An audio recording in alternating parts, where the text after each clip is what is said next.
This is the Art of Darkness podcast with Kevin Kautzman and Brad Kelly. We're a couple of very online writers interested in the dark side of what drives creative people to create against all odds. This show is about art and the people who make it, what it costs them, and what it takes to bring something unique and impactful into the world. Each episode, we excavate the life and work of an artist you might think you know. Don't worry, they're all safely dead. On every episode, we try and find out just what the hell was wrong with them and how they worked through their darkness to create something that lives on after them and continues to move culture. Find us online at artofdarkpod.com and on Twitter at artofdarkpod.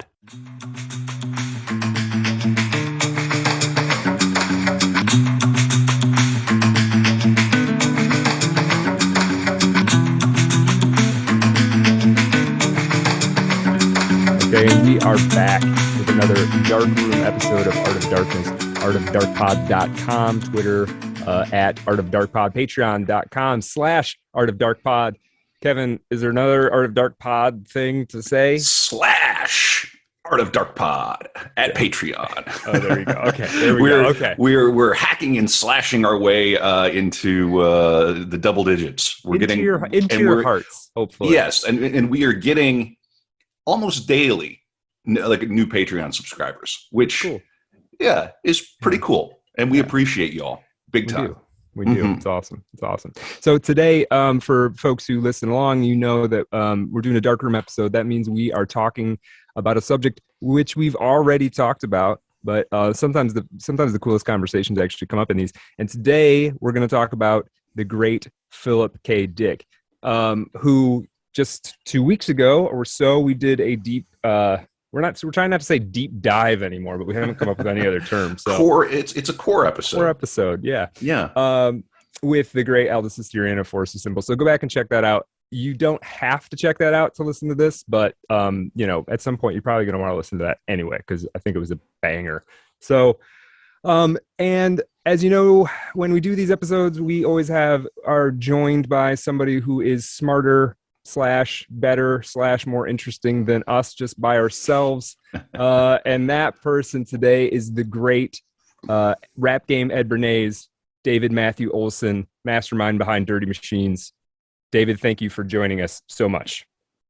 Thanks so much, guys. Happy to be here and to talk about PKD, because I can it's hard to find people where you can just ramble about PKD and Valis for like an hour or more. So I'm very happy to do so with you guys. Thanks for inviting me. Well, absolutely. Yeah, we're stoked to talk to you about it too. So, let's just get it right into it.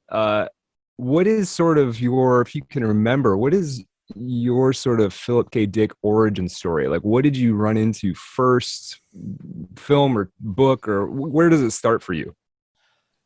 My relationship is super weird, man, because I'll just get the plug out of the way. So I'm going to try to stay away from self-promo, but I'm technically a sci-fi writer or filmmaker because I have this project, Dirty Machines. I'm not even going to try to pitch it. Just go watch it. It's a time travel thing. I made a couple films, but I've been working on that for like 12 years, since like 2010. And that's the thing. I don't know. I'm not a sci-fi guy. I don't know. Like, I like a lot of my favorite shit is sci-fi, but I'm not like, I don't like hard sci-fi. I'm more into PKD shit, more like the heady shit. But I'm not, even with PKD, I didn't even start reading him at all, I think, until like during COVID, dude, like 2 years. Oh, really? So I already made Dirty Machines. But for I don't know, 10, 12, 15 years, you hear, I just knew, Blade Runner, greatest sci-fi film, Do Androids Dream, and then you read his Wikipedia. So like he'd been on my radar, and I like knew the mythology of him for, I don't know, like over, since I was in college and like Obama first term, but I didn't even start reading him until like 2-3 years ago. And then I went through like, I don't know, like 10 novels in like a year, and just but that's what's great about him is they're just so easy, man. I mean, you can really you can really read like one a day if you're zoned in, because they're fucking great and they're like, that's a very PKD type of energy. Yeah, it is. Yeah, right? yeah. But, just read it beginning to end and then pass out. Yeah, but then when I read Valis, that was just the other there was my own. I said we can go there if we want to, but I'm gonna try to not like self promo or. But I'll promo you a little bit. There were so many parallels going on in my own life when I was reading it. So that book, and then I went into his, all that shit, and that's where he's like a god to me now, like a fucking guru, So anyway, sorry, that's like my. That's great. Very recent like guru to me. That's one of the things about PKD. He does become one of these figures like Stephen King or something. Like you wouldn't even have to read him to be pretty versed in who he is, what he's about, what he's done, what the vibe his own life is more interesting. Like that's his own life is like a sci-fi movie. Like he's his own greatest story or something. You know what I mean? Yeah. I don't know. That's what's so cool about him. Yeah, that's really well put. That is true. As you're reading this, it's like, this is just getting weirder and weirder and weirder. Yeah, for sure. I know you're saying you don't want to self promo, but let me toot your horn a little bit. I started digging into the Dirty Machines stuff a little bit after I knew you were coming on here. And obviously stalking you on Twitter a little bit, as one does, and it's really cool, man. For folks out there, there's some Dirty Machines video, really well put together and looks great and is compelling. And I love it. I love where you're going, where you're going with Thanks. it. It's really cool, man. So, and definitely PKD vibes. It's interesting. It's like you did it before. Yeah, it's cool. It's cool. It's in that vibe of sort of trippy, cerebral, what is reality type shit. And now, like I said, that's I don't know. I like a lot of my favorite shit is sci-fi or has some sort of at least magical realism or some shit going on. But I'm not like a sci-fi nerd. Like, I think this, I don't know. So, but PKD is still like fucking god to me. So, yeah, I'm in the same boat, man. This is the kind of the same thing for me. Yeah, PKD. I don't get into most of the hard sci-fi stuff, but PKD and a handful of others really do it for me. So, I guess the one thing on our main episode, we sort of talked about some of the places that Philip K. Dick went that were sort of, depending on your perspective and how sort of open-minded you are to these things, were either like psychosis or schizophrenia or like legit visionary experiences or somehow, temporarily living in multiple realities at once, right? Depending on how willing you are to accept these things. And I find myself fairly willing to accept the stranger explanations rather than just, he had mental illness or something, which I don't think covers it. Depending on how you define illness, I suppose, if he had mental illness, then half of the Catholic saints did too. So, what I think, when we were originally in talks for you to come on, I think that was sort of the impetus, right? I feel like you had something to say about that, and I don't want to kind of steal your thunder. Yeah, I got lots to say. I mean, okay. Where to start? Do you want me to just ramble about the fine line between sure, man. Yeah.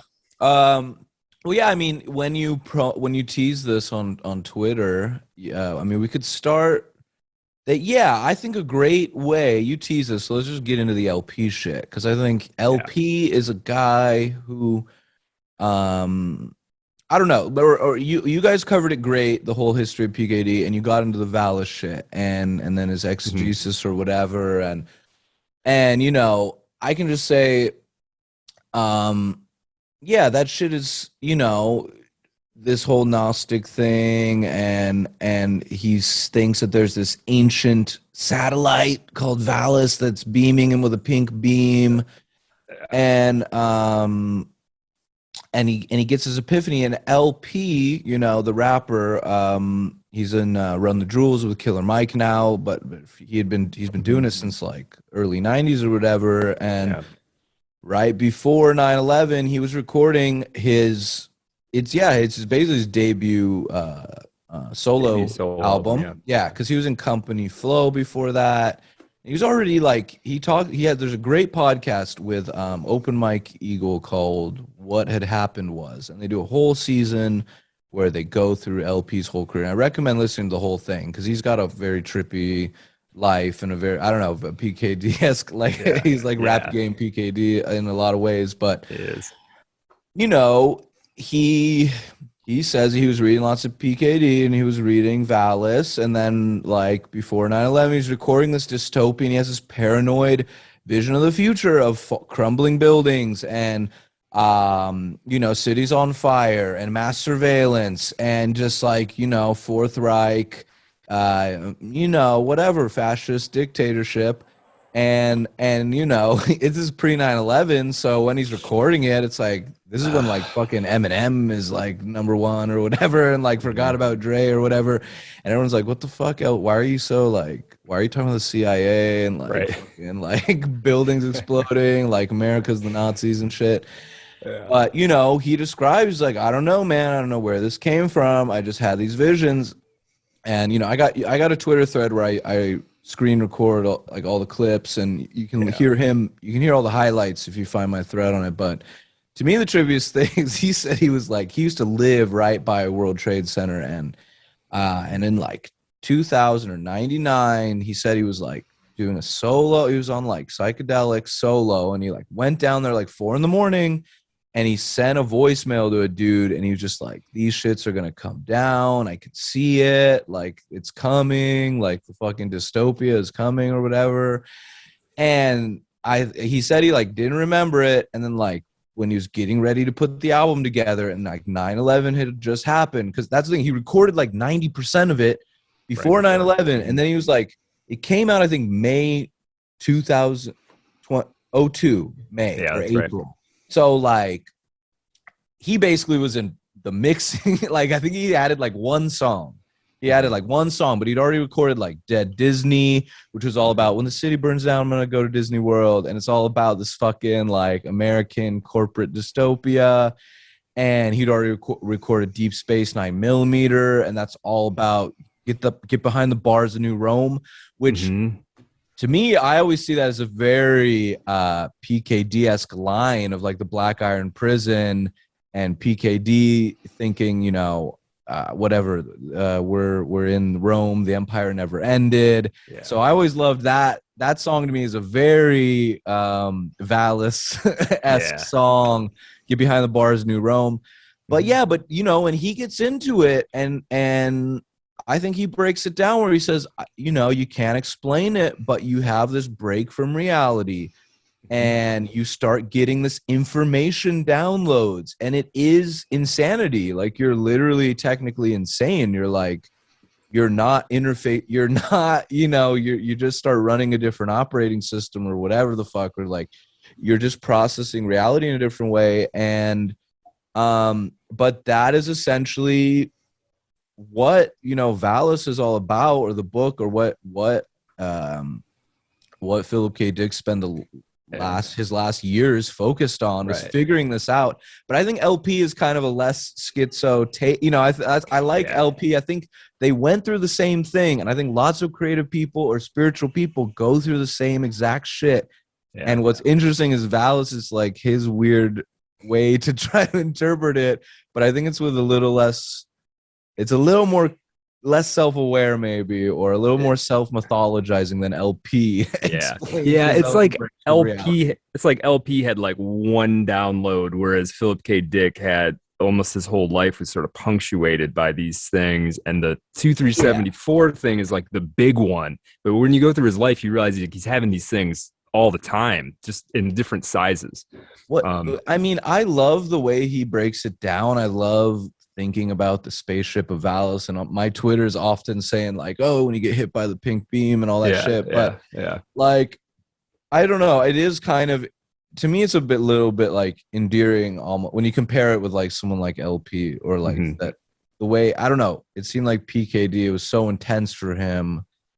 I don't know, the way he kind of acted like he figured it out. Like there's this satellite. It's called Val. It's like it's a little L. Ron Hubbard-esque. You know how like L. Ron Hubbard's a sci-fi author, and then he makes a religion that's all about spaceships. Yeah, and he's kind of this kind of a squat type situation out there. So there's that weird sort of California cult kind of vibe. He could have if his temperament had been a little bit different. I think he could have started a cult. For sure. Yeah. When he went to Metz in 77, everybody was sort of treating him like a guru figure. Like, you know, there was a lot of like, oh, well, Philip K. Dick said that if I did this, then, you know, like there was a lot of weirdness around that. Well, and I think he was courting it to get laid probably. In a way, he kind of had the inklings of starting one where there was that a period in his life where he just started letting homeless people live with him, and which he kind of A Scanner Darkly is where he kind of there was that period of his life when the characters in that book are drug addicts and they're just living all these weird, and apparently that's what he was doing for many years. He just let like hippies fine line between San Francisco or LA hippies and homeless people, junkies. And, of course, they just like wreck your shit and steal. And it would be a lot. It would end up being like, it sounds more nefarious than I think it was, but it would end up being like kids too, like middle school or high school age kids, which, back then, I mean, they were like radios playing rock songs about like fucking 15. Right. Well, that's true. Yeah. Like, I don't know. Right. Rolling Stones were singing about like, I love 15-year-old pussy. Right.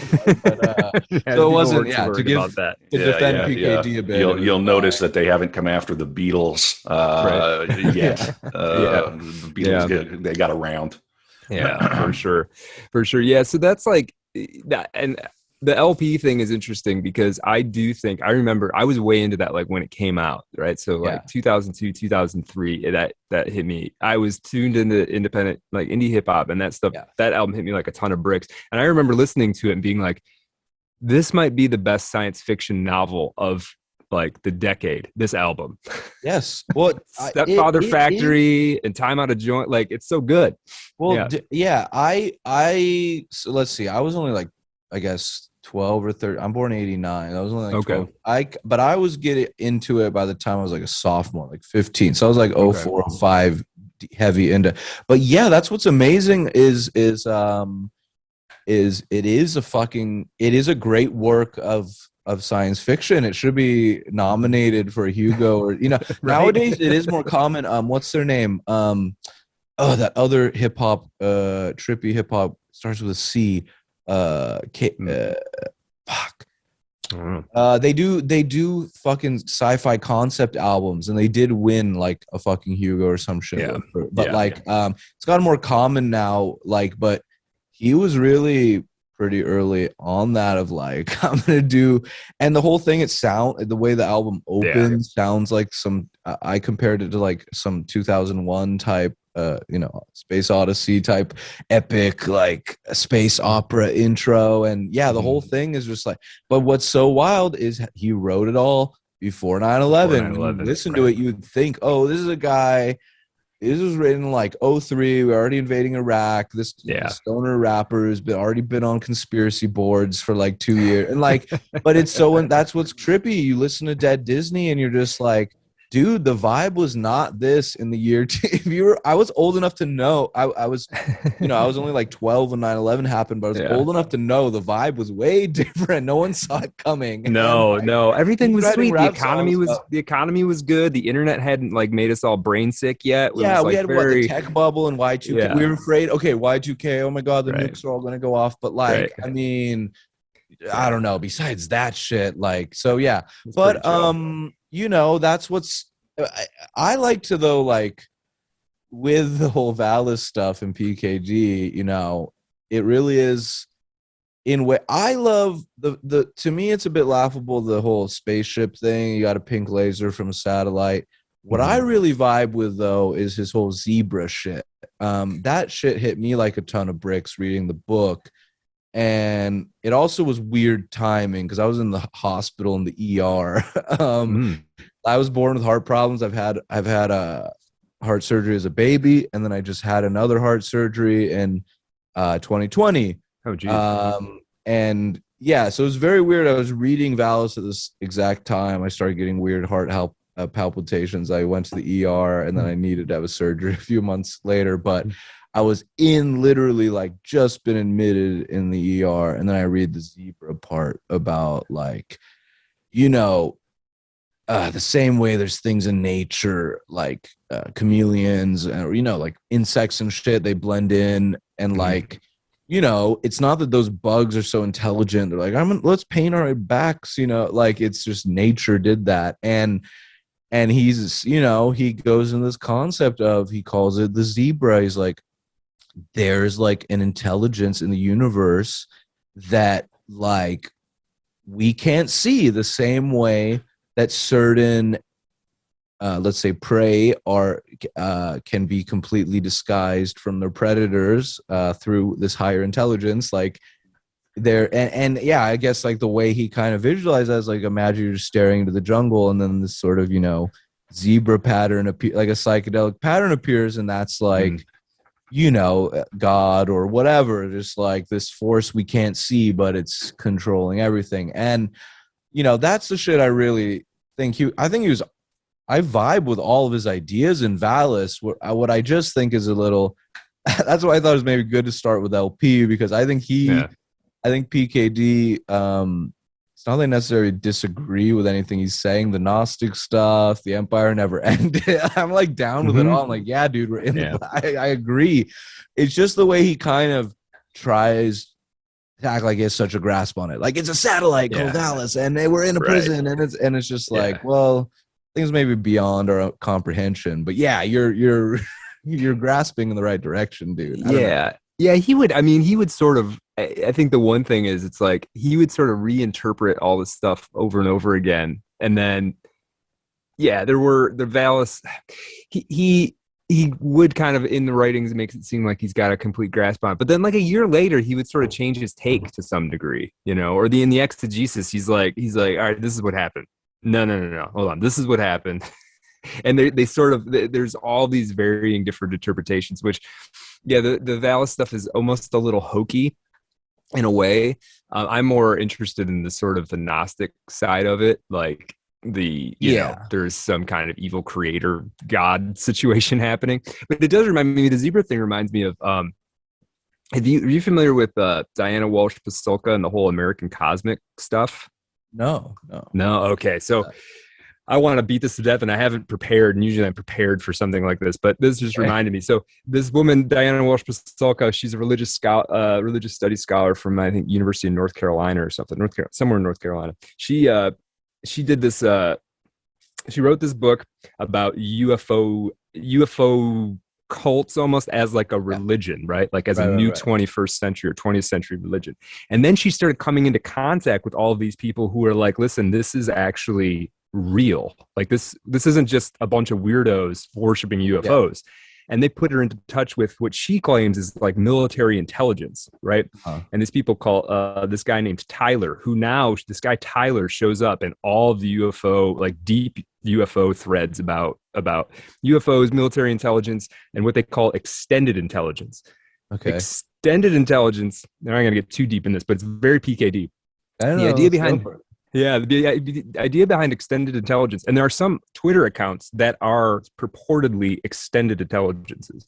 And what these are is supposedly, if you concoct an algorithm in a particular way, you can coax this intelligence to inhabit the algorithm and communicate with you.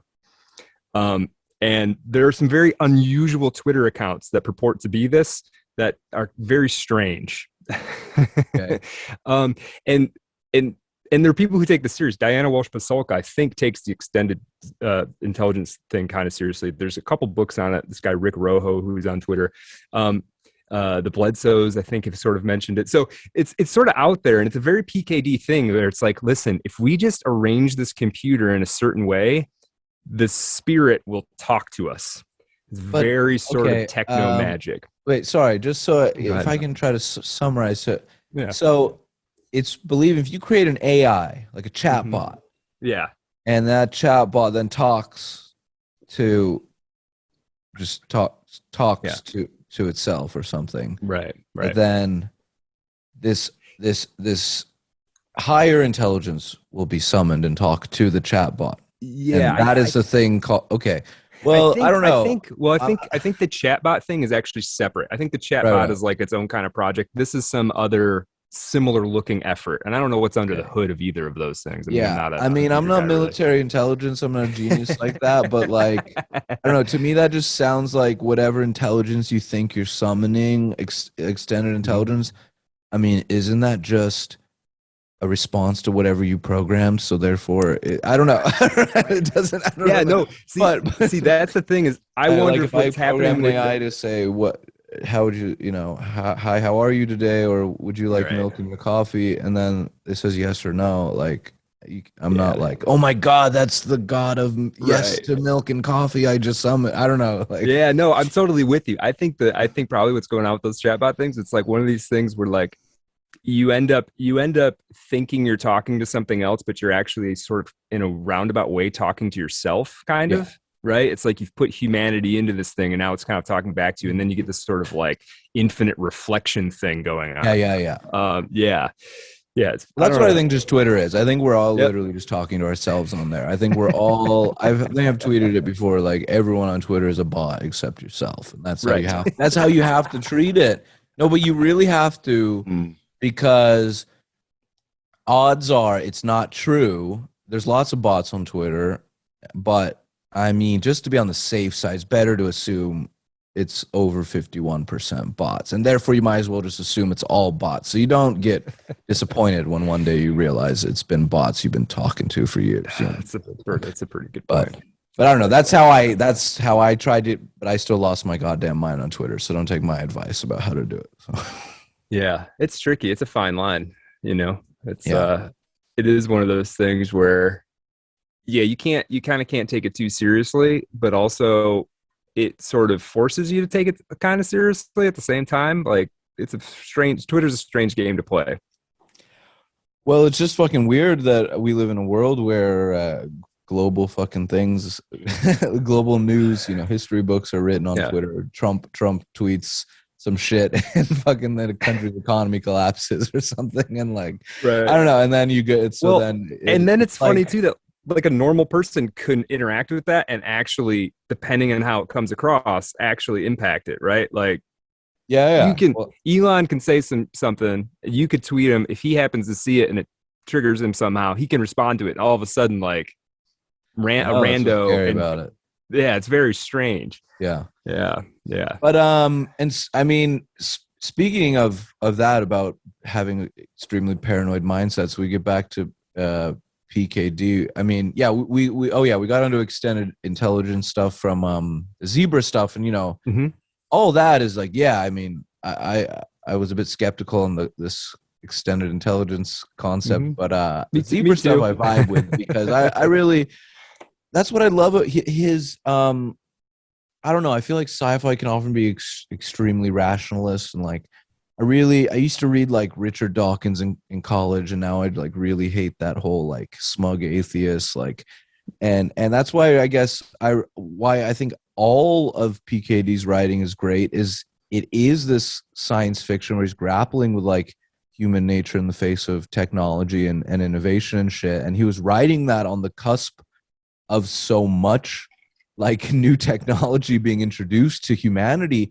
That's what I was just thinking about this a couple weeks ago, just like, I mean, how old is the genre of sci-fi, right? I mean, it's very, you can be very vague about it. You could say, well, technically anything involving technology is science. Right. But like, don't they say like H.G. Wells' Time Machine is, I mean, it's very similar, or it's in parallel to human technology, right? Like industrial revolution and shit. So I think the first time the term was used was in the 30s. Okay, right. But like in the third, and he was born 28, right? So he's born like literally at the, but then like I was just thinking, he's born 28, and then when like fucking TVs are coming to people's homes for the first time, and think about how trippy TV used to be, where it was these shows that were like sponsored by a fucking dishwasher company, and it was like, oh, the Ricky Ricardo fucking Variety Hour sponsored by fucking Maytag, and like so weird. And no, but it's just like, it's just trippy to think about that PKD was there in the cut in California, and especially during the 60s and shit when the whole countercultural and the psychedelics were coming in. But like, I really liked your previous episode about him where you're saying he always strived to be like a serious writer, but he was just kind of written off as a sci-fi pulp guy. But you know, I'm bringing this up because the zebra shit is that I think that's what makes him special is he really did have this, you know, I'm sure there was a lot of forgotten geniuses in those pulp pages. There's a lot of like really deep, trippy shit and guys that should have been the next fucking, you know, whatever, like Hemingway or some shit. But like, you know, it was probably also just a lot of lame garbage, just like the aliens, fucking blah blah blah, right. and like, you know. But it was a lot of ray guns and stuff. Yeah. But like, that's the thing. PKD's always been like, you know, very spiritual, philosophical, and all, even as most like pulpy shit. I don't know. There's something more cerebral, more, you know, he's really going at more of the human experience and shit than just like, ray guns and aliens and fucking astronauts and shit. So a ray gun is never just a ray gun. Yeah. Well, the next like pivot I was going to try to get to was to say what I love, what's trippy about all this shit though is thinking about, you know, that origin story of the Valus beam, and that he opens the door and it's some like Christian Bible saleswoman or something, and her little fish necklace shoots a pink beam into him, and then like, and he has this vision, this download, and these psychic things about saving his son's life and all this shit. But like, what's trippy is also the shit you talk about with the safe, or like him always being paranoid about being watched by, you know, FBI or CIA or whatever. Yeah. And that was always this thing where, you know, he was the paranoid guy. Everyone's like, what are you talking about, dude? They're just like a sci-fi writer. Like, why do you think like the CIA is breaking your house, or like that you're being wiretapped or whatever? But then, you know, apparently before he died, he did do like a FOIA, and he got like his file, and it was like, we were spying on you the whole fucking time. Yeah. And of course, like, I think he probably was overly paranoid. He was probably just being spied on because he was a fucking amphetamine head, hippies, banging, like, you know, he was just whatever. He was in the counterculture, and anyone in the counterculture that time was being surveilled. But yeah, like, I think that's indicative that just like of how many people they surveil as much. Yeah, as, they just had eyes on everyone. Everybody. They just had plans in any radical, any countercultural group. Well, I mean, at least one of the three of us has probably got a file. Oh boy, everyone has a file, dude. It's not even everyone. We all, if you have a Google account, I mean, we all have files. But what they're putting in there, or what you're giving to them to put in there. Right. But yeah, I mean, I think he kind of courted the drama. Like we said in our episode, when he was before he was well known, he wrote a letter to a Russian mathematician about some aspect of Einstein's theory of relativity. And like during the early 50s, to write a letter to the Soviet Union, that was sort of asking for it. You know what I mean? No, of course. Not to say, you know, write the letter, man, but like, don't like write the letter. Oh, you're gonna get on the list. The government's on to me. Yeah, it's of course you're on the list, man. That's the game that we're playing right now. Did you guys say he wrote that when he was like a teenager? Like, wasn't he like a kid when he did it, or was he actually young. Like an adult? Okay, no, like, it's a big difference. He's like 12, or he's like 22. But like, I think he was in his early 20s, if I remember. Okay, that's different. And then you're getting on the list, buddy. Yeah, for sure. So I think there was a little bit of that where it was just like, and then he would do a thing and then be like, well, he did the thing too. He wrote the letter in Ramparts about how he wasn't going to pay his taxes. And then he spent the next 10 years paranoid that the IRS was going to get him. It was like, he would do the thing that would get you the attention that he ended up getting, and then be freaked out by the attention sort of thing. Yeah. Which maybe we all do that a little bit, but. Of course. But I mean, all I was going to say is that what I still, you know, he got some sort of closure, I guess, when he finally, look, I'm not crazy. I got my FOIA, and like, you know, whatever. They had like looked through my files to see if I was getting Russian technology. I don't know. Right. But like, so that's good for him. But like with the Valus shit, and then also you guys were talking about, you know, he was on amphetamines, and he was just struggling with addiction and suicide and all this shit. And he was not getting good help from like, you know, doctors. And this was also at the same fucking time that like Reagan was emptying all the mental, like he was, you know, gutting California's mental health shit. So that's a good point. Yeah. But they were doing all these trippy MK Ultra type. PKD was there at ground zero of MK Ultra when they were dosing people with acid to just say, oh, what happens when this and so that's what makes me wonder, like, how much of it is like divine and how much of it was maybe like weird, trippy, whatever. I dug as far as I could for the MK Ultra PKD connection. I couldn't find anything real strong. He did, when he was a teenager though, he did go to I can't remember the name of it. I could probably look it up. There's a mental hospital that is open in California near Berkeley that had like just opened up. And a woman who was later associated, would be after PKD's time, she was involved in some real like NLP kind of stuff where like it seemed like they were maybe trying to figure out how to use sort of psychiatric techniques to in a more directly manipulative way. But that was sort of before his time, but it did indicate, it was suggestive of like, okay, he's in Berkeley. He's going to mental health facilities very early. He's involved in the psychiatry very early on. Then he later goes to this attack therapy group in Canada for some reason, who has to pose as a heroin addict to even get in there. So like, what exactly was he doing there? Yeah, there's very strange. Like, he is a guy who, if it came out that he was like vaguely a CIA asset, I don't know how surprised that would be. I don't know what he would have been trying to do exactly, but it wouldn't surprise me. Well, yeah, I mean, I could see it both ways. I could see him being a strange, like an asset, but just a dude who's like, hooked on amphetamines and, just some sort of, but I'm just saying also, I don't know, this is something I've dug into a lot and through fucking weird schizo Twitter shit of like, just he was there at ground zero and, there was the Haight Ashbury free clinic or whatever used to be a spot where they just, grab hippies and, oh, you want a bunch of fucking acid? Like, cool, we're going to give you a bunch of acid and take notes on, it's not all nefarious. It's not all like mind control, but like they were just doing shit. The Grateful Dead, that's how they started. They did the acid test. Hey, a bunch of hippies come in a warehouse. We're going to give you a bunch of fucking acid and we'll see what happens. And like, that was how the Grateful Dead started. So I'm just saying he was there. And that's it is a bit of a weird chicken of the egg. Like how much of this was like truly, and again, there's also a fine line between the schizophrenia and the spiritual revelation, but how much of this shit was just PKD's fucking neurology or, soul, like getting weird vibes and weird visions, and how much was maybe, him being there at ground zero while there's a lot of acid and drugs being passed around. I don't know, and like it's tough. It's tough to say. I don't know. I love thinking about that though. But well, that place, I mean, at that time, the Bay Area was such a cauldron. I mean, Charles Manson was up there too, and Charles Manson, as we know now, is like undeniably like undeniably how would you describe it?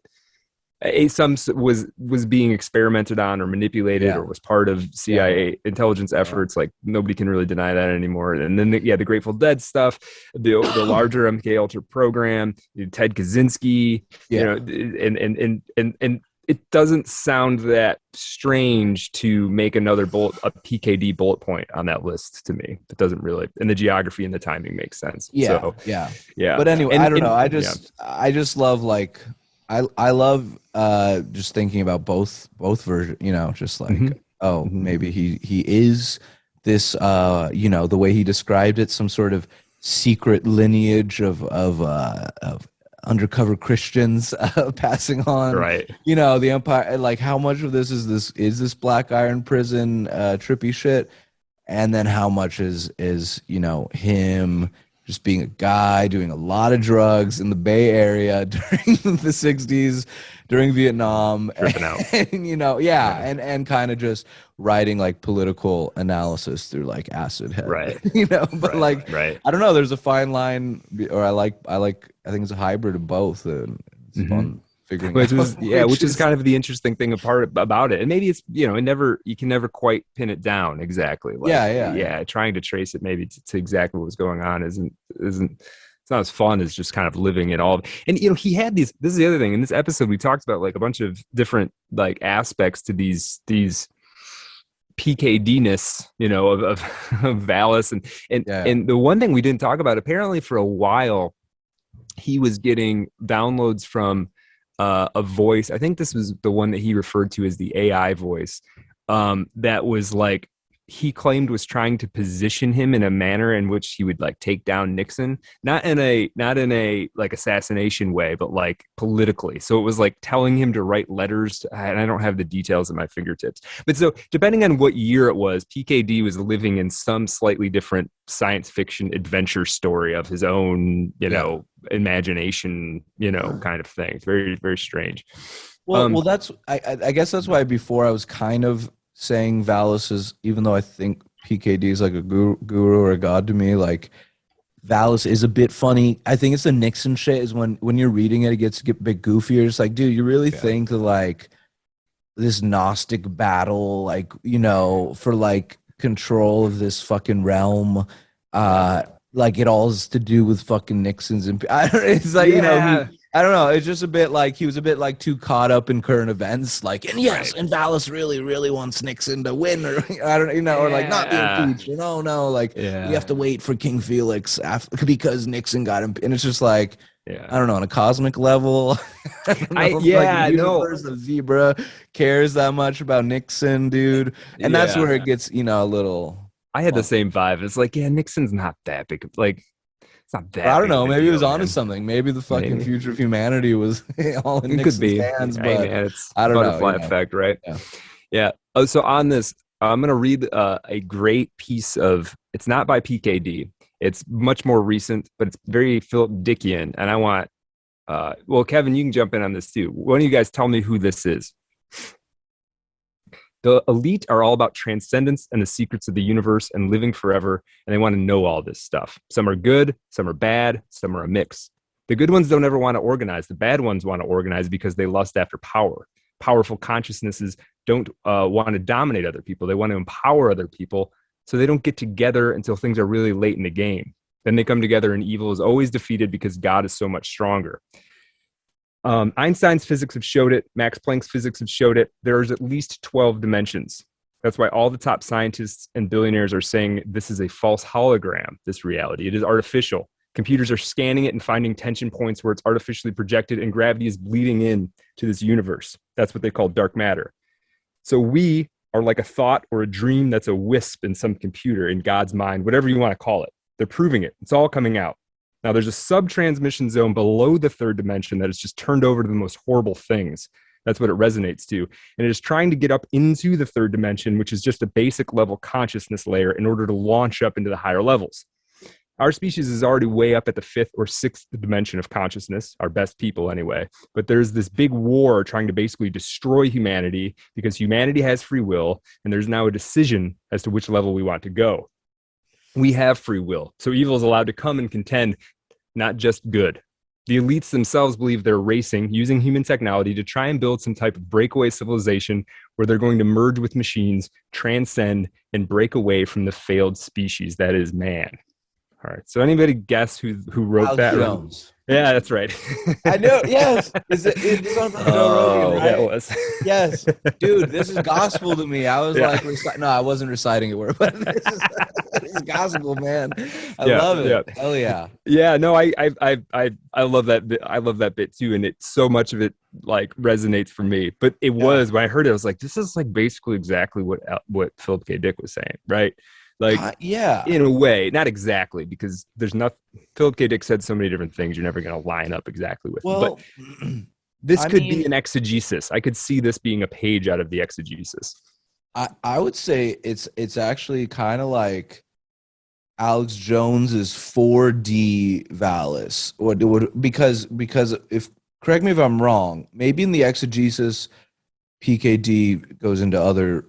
Well, okay, there's two things. Valis is just straight up Gnosticism, from what I understand, where he's just talking about the three realms, basically. It's not just a heaven and earth, but that there's, a demiurge in between, that like there's a true God, that God is all good, and then that God made the God of this world, and that the god of this world's fucking insane, and he's a narcissist, or he or she, or like whatever. So like we're in a fucking crazy god, and we're trying to break through. So in that's three realms, if I'm counting correct, right? There's the earthly, and then the demiurge, and the fake god, and then the true god. And then Alex Jones, if I remember what he said, there's 12 levels or 12 dimensions or whatever, and we're in like whatever, and we're in the third, and we can get up to the fifth or sixth, but there's 12. And I mean, I don't know, yeah, very similar concepts, but that's if you take 3 times, it is 4-dimensional. It is Alex Jones literally doing 4D Valis by taking it from 3 realms to 12. But I mean, I don't know. Both hold up to me, but they're they are quite different. I think PKD is a little more easy to understand. It's kind of like a grandparent-child relationship, right? And Alex Jones, I don't know, 12 dimensions. That's getting hard for me to wrap my head around, but I vibe with it. I think he's and Alex Jones is a little bit more sort of conflict oriented, right? Alex Jones is like, this is a fight that's happening. Like, and you got to kind of be in on this or not in on this. Yeah. Whereas I don't think a lot of Philip K. Dick's kind of interpretation of this stuff doesn't really give anybody a course of action of any sort. Like if you listen to this Alex Jones thing, like let's say you buy this Alex Jones thing, right? Anybody out there, if you listen to it, the whole point is like, in the end, what you got to try to do is, I mean, it sounds trite, but in the end, it's like you just have to be like a good person, and you are on the side of good in this like cosmic 12-dimensional battle, right? Whereas Philip K. Dick is sort of like, well, I don't know what you're supposed to do. Apparently, you're trapped in a prison, and you always will be. So I guess you just got to deal with that. Like, there's no. I would actually say it's the other way around. I see that PKDs is more optimistic, because if I think I've only read it once, and I read it for the first time in 2020, and I think, the way it ends is this whole King Felix thing, and this Nixon walking on the beach and being impeached and sad, and the way, if I remember correctly, Horse Lover Fat dies or whatever, like goat vanishes, and then it's just one PKD left. And he's like, okay, that's it. We're left here. We have to wait. It's not going to happen now. We are this line of undercover apostles, carry in the Black Iron Prison of the Empire that never ended. And we gotta wait, but he's coming soon. King Felix is coming soon. Valis says he's coming soon, but we have to wait. And that's the way I think it ends. But at least there's a message of optimism. That's true. That's the light at the end of the tunnel. Yeah, but Alex Jones is, to me, there's no optimism there, because he's basically saying, okay, there's good elites, but like they're lazy. They're just like meditating, and like the bad elites, they're all figuring out how to fucking, control the 12th dimension and enslave us all. And I don't know. So I don't know. To me, actually, I think they are equally terrifying and confusing theories, but I don't know. PKD's had a little more hope in my eyes, that Valis is sending pink beams. Don't worry, the pink beams they're being sent. Felix is on the way. Just not more yet. But eventually, Jesus is gonna win. Like a Californian sunny optimism, as opposed to Texas's sort of dark underbelly. Exactly. Yeah. The California thing is like, dude, if you just chill, it'll be all right. The Texas thing is like, do you have a gun? Yeah. Do you have a gun? Yeah. Right. Do you have enough ammunition to survive what's coming? Right. Yeah. Yeah. I totally dig that.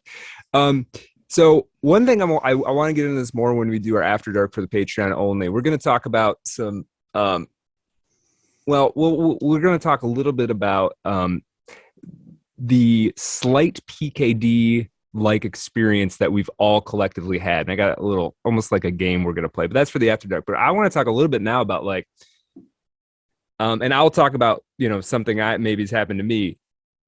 Have you had any, what you would describe as a PKD like experience of any kind? Either one of you, I guess. Oh yeah. I had we were out by a lake in North Dakota. This was in high school, and something was going around, Mm-hmm. And I had a full-blown experience of like possession by weird third-party memories. And it was under a blood moon, and I was in a tent. And I only vaguely remember it now, but it was it was almost like the Akashic record opened a crack. Yeah. That was pretty wild. That sounds intense. Yeah. We just finished a new screenplay as well about 2 or 3 weeks ago, the culmination of which has the Georgia Guidestones explode. Right. And that happened. Wow. We finished it a week before it happened. Oh my God. So that's we started talking about LP. He predicted fucking, and then PKD also. PKD didn't really so much predict any major global events, but he was definitely like kind of on some right wavelength that a lot of people didn't see about American Empire and shit. But like, it's that's man, I vibe with that. That's awesome that the Georgia guys. Oh man, dude, and my screenwriting partner and I, she came on the Bolaño episode, and we were both just cracking up. We're like, oh. No, we got to. And I keep saying now the next screenplay has to be about wealthy, jet set, oversexed screenwriters. Exactly. Yeah. Exactly. Yeah. What do I do with this $1 trillion? Yeah. What's it like to have a podcast that's bigger than Rogan? Man, I wouldn't even want. Oof. Yeah, there's a great book that I recommend to people all the time, and I'm surprised I don't hear about it more often, by this guy J.W. Dunn. It happened in like the 30s, I think he wrote it, called An Experiment with Time. And he was this like very early aeronautical engineer. Like he was designing some of the very early airplanes, right? After the Wright brothers, but like as it was becoming like a commercial thing. Yeah. And he had a prophetic dream, and it like sent him off on this course where he had to figure it out. He had to figure out, is this something you can do? And he ended up developing this very convoluted theory about time. But one of the interesting things that happened in it was he had a dream about I believe it was a boat sinking. It was like a large catastrophe where a lot of people died, right? He had a dream about this. And he had a specific number in mind. Say it was 300, right? Well, a couple weeks later, a boat sinks and 3,000 people die, say. It might have been a volcano. I can't remember what the event was. Some large event, and a lot of people died. And it turned out that he'd had the number wrong, but that's because it was misprinted in the major newspaper of his area. So he had a precognitive dream, not about the event happening, but about him reading the newspaper of it happening. Yeah. Which is interesting, because it's not so much, it is future events, but it's like future conscious experience that you can potentially tap into, is I guess what the J.W. Dunn's argument was. Yeah. One of the trippiest ones to me, and for sure one of the ones that has had the biggest impact on reality or the world, is this, I don't know how to pronounce his name properly, but this fucking chemist, Kekulé. And he's the guy who discovered the fucking the molecule that like all oil and all plastic, like the benzene ring or something. Yes, that was, he had a dream of a snake eating its own tail, and then that is what made him think of the what do you call it, the molecule of the six and the carbon, and discover that. And if you think about that, that is one of the literally perhaps the darkest prophetic vision on record, that like all fossil fuels, all plastics, all fucking gas, like came from this guy's vision of a snake. You're telling me this was given to you by a serpent in a dream. Yeah. Sure that we should be doing this? Literally like destroy the planet through like everything that this little discovery. So that's a very dark one. For sure. For sure. And I think I'll just answer. You asked, I've had, a Valis type thing. I've had two major ones, and they're too long to get into, but just, the same type of things where you just, go completely insane, lose all touch with reality, start getting weird information downloads, or, you go to some it's like tripping without tripping, where your brain just goes into this primal state and you're just processing reality through. But I mean, that, as I was saying, we talked about LP, and that's why I was saying what I love about Valis is he really went for it, trying to like articulate the sort of truths that happen in this sort of prophetic, or this sort of netherworld, or whatever, the sunken place you go to when you have a sort of nervous breakdown or whatever, or get too high and start getting all these trippy thoughts you don't know where they're coming from. But yeah, the fact that I think that this is actually what he went through, I think is actually a way more common thing than he mythologized himself. Right. You know what I mean? That's where I say it's still a bit endearing. Like that's what I love about it. Yeah. Is I don't see him as this, oh, it's that PKD is this chosen one. No, I think it's just that he went through some, but he had a very interesting way of, processing it and trying to articulate it. And then when you read that, it's very fucking interesting that he basically went to the sunken place and came back up.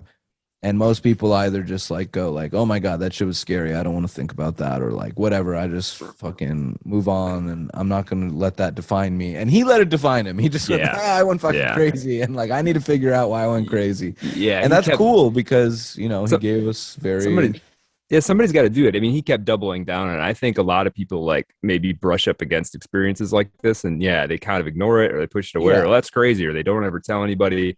And I think probably, I don't know if it's the majority, but I think a lot of people have had. I mean, I asked the question I should answer. Like, I've had ones. I'll just focus on ones that don't involve any substances. Okay, so I have one that kind of happens to me a lot, and I've lived all over the country, right? And so sometimes I'll be driving through an intersection, and something about the way the intersection or the road is arranged reminds me of another one that I used to go through all the time, someplace else in the country, right? But it's not the same one. And then I have this very like overwhelming sensation that I am back in that place. And I feel like I'm actually in that place, remembering the future where I actually am. That's the distinct vibe of the feeling. And it's sort of like, it's hard. It's very disorienting because like for 30 seconds, I'm like kind of not sure where I am. Like, I don't know if I'm in the past thinking about this, how this is going to happen, or if I'm in the future remembering it happened. And then I'm in a different scenery and it sort of dissolves. But like, it happens to me, every month, couple months, probably. I think I know kind of the sensation you're talking about. Yeah. It's trippy. Yeah. Yeah. You kind of come unstuck in time for a second. And it's like, what is happening? What is going on? Yeah. And that's super. So that's drinking a cup of coffee on the way to work or whatever. That's very much not. But something we didn't get into. You guys did talk about this legendary speech he gave in France. He's invited to like a sci-fi conference, and then he just goes on. And I was I didn't have time to rewatch the whole thing today, but I went and skimmed it a bit because I have watched it before, and I know it's just fucking hilarious. Like, it's just epic. He just goes, and it was I think it was it 77 was the year he did it, and it's pretty wild. He's basically just describing the Matrix, but he literally is calling it the Matrix world, and he's saying, basically, you have that feeling. He's kind of talking about what you were talking about now, but he was saying, when you have like a deja vu feeling, or like, he's like, that is because there's a programmer. We're in the Matrix world, and there's a programmer, and the programmer might have changed something in the past. A variable got changed, and that change that set us off in a different timeline. And so every time a variable gets changed in the past, we feel that, and we feel the whole reality. And he's rambling about this for like fucking 45 minutes, and there's the fucking French dude having to translate it all. He's doing like 5-minute chunks where he's describing this trippy like Matrix type universe, and how we're always, our timeline is always changing, and variables are always changing by the programmer. And I mean, it's just it's a cool, you can read that, you can listen to that speech, or you can actually I was looking at it on Internet Archive, and it's a little work of like what we would call theory fiction now. Like, that wasn't really a thing in 77, but it's quite good, actually. It's just like as a almost like a performance piece. Yeah, but the video is great, but I mean, no, but it's just trippy how he's, you know, like now all this shit is like common knowledge. Everyone's, oh, the Matrix, bro. Like it's just a cultural reference. But the way that he just goes up and he's like describing, you know, and this is even pre cyberpunk shit too, because it was William Gibson but that was until like what, 83, like he wrote or something like Neuromancer.